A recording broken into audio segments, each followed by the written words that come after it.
Hi, my name is Lena Tabak, and this is The Unstable Madwoman in Glitter and Be Gay. Composers have long been attracted to the dramatic subject of madwomen, says Susan McClary in her book Feminine Endings. She is absolutely correct that the appeal to sensationalism and sexuality through a portrayal of madness has been exploited by composers for many centuries, and it has been extremely effective at entertaining audiences.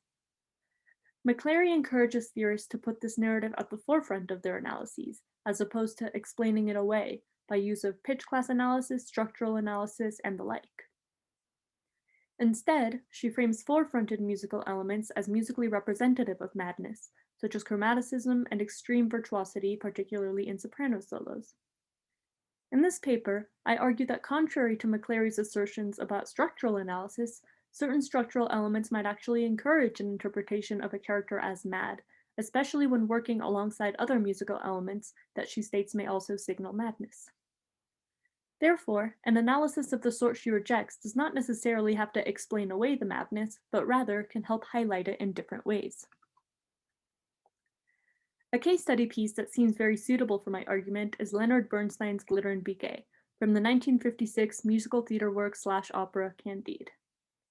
This operetta was based on French Enlightenment philosopher Voltaire's masterwork, also titled Candide, published in 1759.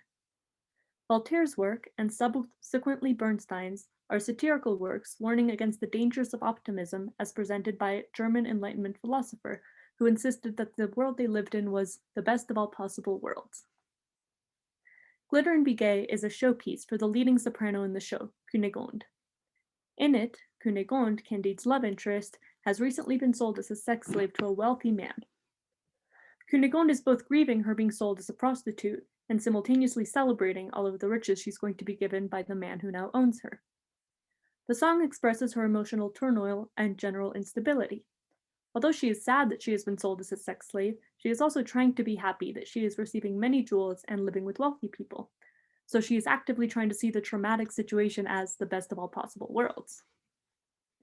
Because of the extremely satirical nature of the operetta as a whole, it seems unsurprising that the resulting dissociation between Cunegonde's grievance and her inappropriate celebration should be represented as an extreme case of madness, signaled through various musical and structural elements. There are two main sections in the song which repeat, creating a large-scale A-B-A-B form. The A sections are the extremely chromatic, slow C minor cantabile sections, where Cunegonde is grieving her situation. The B cabaletta sections are perhaps more recognized because of their virtuosic coloratura nature, are in A-flat major, and express her celebration. I'll begin my analysis with some of the four-fronted elements that McClary might point out in the piece. Looking more closely at the first A section lyrically and from a voice leading perspective, it seems to highlight madness and irony in several ways. Cunegonde begins firmly in C minor. The opening phrases in this section are sentential and create an antecedent and consequent period. The first basic idea is over tonic C minor harmony, and the repeat of it begins over a 2 diminished 4/3 chord. The continuation features increased chromaticism, particularly in the antecedent phrase. The lyrics and short-term voice leading seem to highlight the irony of the piece and the show as a whole from the very beginning. In the antecedent phrase, there are darkening chromatic descents by half step between almost every measure. Measure 3 to 4 of the phrase is D to C sharp in the melody, 4 to 5 is F sharp to F natural in the accompaniment, 5 to 6 D flat to C, and 6 to 7 is E to E flat. This is accompanying the lyrics, "Glitter and be gay, that's the part I play, here I am in Paris, France," which by themselves are not particularly sad.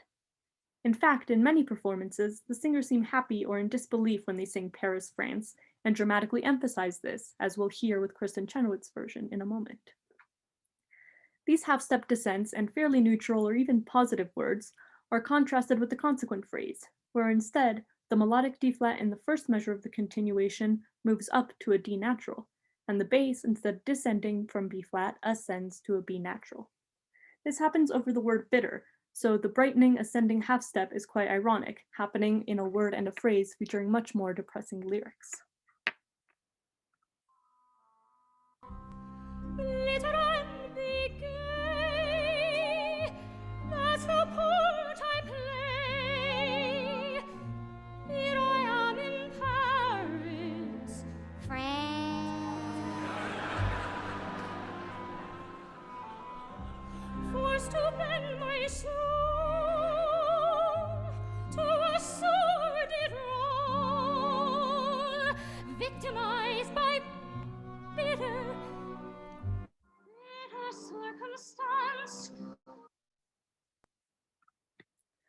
The Cabaletta aria section, by contrast, is very virtuosic, superficially seems fairly harmonically simple, and features a lot of bright, brilliant style coloratura.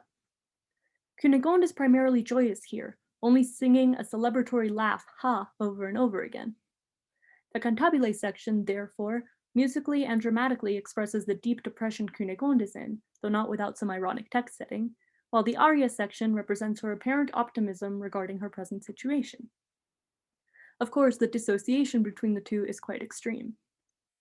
In this cabaletta section, I would like to point out that the rhythmic elements also add to the madness narrative. Many changing meters and rhythmic dissonances, both grouping and displacement ones, might help make the listener feel that Cunegonde is spiraling out of control. When the dizziness and instability of the rhythmic realm is played to an extreme near the end of this excerpt, Cunegonde claims she is bravely concealing the dreadful shame she feels. Although the concealment may be brave, the joyous A-flat major is also a wholly unconvincing disguise because of all of these forefronted elements of madness, hinting at her complete instability. And this is Barbara Cook from the original Broadway recording.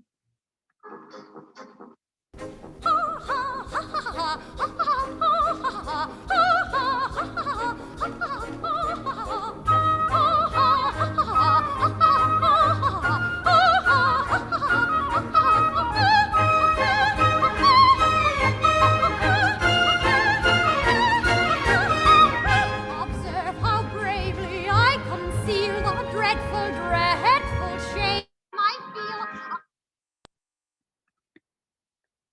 With the chromaticism, virtuosity, rhythmic play, lyrics, probable dramatic acting, and the satirical nature of the operetta as a whole, there is already plenty of so-called evidence supporting Cunegonde's interpretation as a madwoman. However, voice-leading structures might actually further strengthen this claim. Michael Buckler has argued that in Broadway musicals, modulations are often stepwise and help highlight dramatic narratives. While Glitter and Biguet's key changes do not feature these pump-up modulations, and it is debated whether the show should be interpreted as a musical theater work or as an opera, the key changes between sections also help highlight the particular narrative of Cunegonde's madness and instability. Bernstein's composing out of the augmented chord in these modulatory transitions between sections might actually be one of the primary musical causes of Cunegonde's madness. The modulations threaten her emotional stability, depressing her in some sections and maniacally exciting her in others.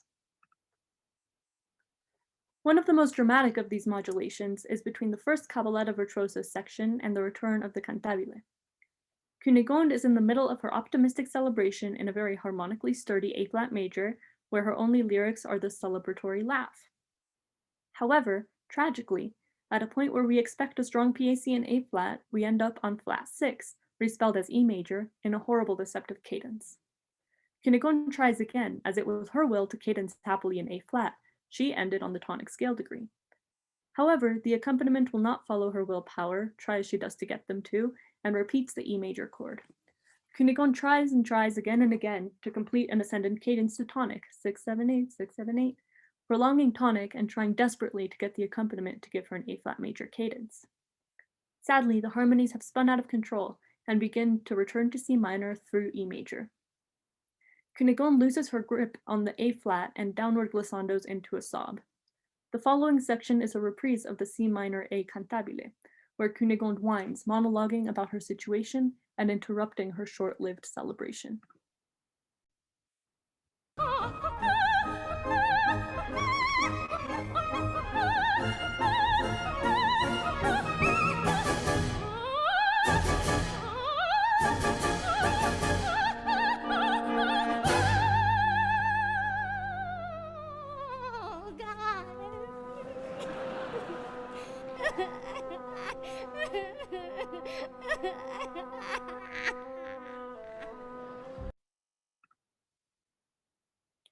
Another instance of the madness signaling modulation is in the beginning of the Cabaletta. This section begins in C major, the parallel major of the previous chromatic C minor cantabile. The music in the beginning seems sturdy in C major, but soon the descending 1-6-6-5 motive begins to spin out in a common tone modulation towards flat 6, A flat major, which actually probably feels like G sharp major, sharp 5 instead. The third scale degree becomes the new tonic scale degree twice, resulting in brightening motion up from C major through E major and into A flat or G sharp major, once again composing out the augmented chord in a much shorter span of time. Another unstable musical element here that results from the augmented chord is the ascending whole tone scale, which can be seen by following the upward stems in the melody, C, D, E, E, F sharp, G sharp. It is during this section that Cunegonde actively decides that she has no strong objection to champagne, as the previously depressing chromaticism turns into diatonic virtuosity and celebration. Wait, oh, and yet of course I rather like to revel. I have no strong objection to champagne. My wardrobe is expensive as the devil. But it is enough to complain. The finale of the song, after Cunegonde finally reaches a strong PAC in an elated A-flat major, continues to play with the destabilizing major-third relationships used throughout the piece. When we arrive at the first dominant harmony, Cunegonde's display of virtuosity is taken to an extreme. She begins to hold an E-flat 6. We expect this 3-measure-long dominant with an extreme virtuosic display to resolve to a PAC. Bernstein instead brings back the flat 6 deceptive cadence, respelled as E major. Cunegonde, however, does not allow this to affect her good mood as she did the first time the harmony failed her, embracing the potentially depressing harmony happily. She repeats the A-flat again and again as she did before, and although it seems like the bass might ignore her willpower and might slip into C minor again, as it repeats the same progression it did to return there the first time, Cunegonde, instead of descending into a sob, continues her display of virtuosity and continues to ascend chromatically, refusing to let the tragedy affect her. Cunegonde does not allow the final E chord, which reappears one last time as a 7th chord functioning as an augmented 6th, to slip her into a descending glissando of despair. Instead, she happily continues her ascent. She sings a B natural over it, and then the orchestra moves into a cadential 6/4 chord, and Cunegonde has ascended to a C. Cunegonde is ecstatic and finishes cadential motion to a cadence in A-flat major up the octave, emphasizing the high E-flat 6 once again elated before finishing the piece with the orchestra on A-flat tonic.